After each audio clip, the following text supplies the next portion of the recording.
Hey you guys, welcome back to the Personal Brand Blueprint with Big Marv. We're diving right back into the book today. Today we're on day 34.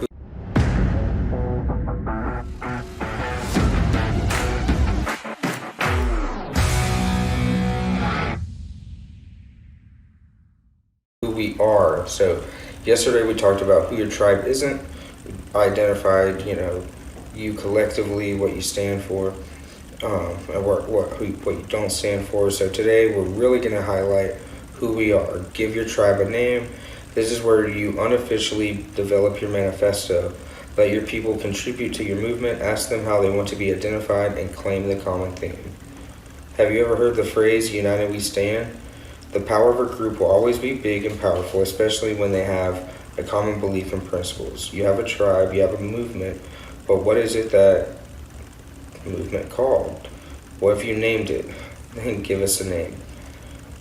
Step up and do it in your group. Let the people contribute, and it's a great activity to do as a whole with your group.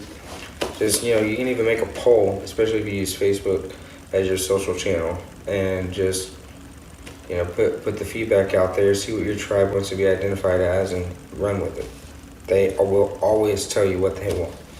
So that was day 34 in the blueprint. I will see you guys tomorrow for day 35.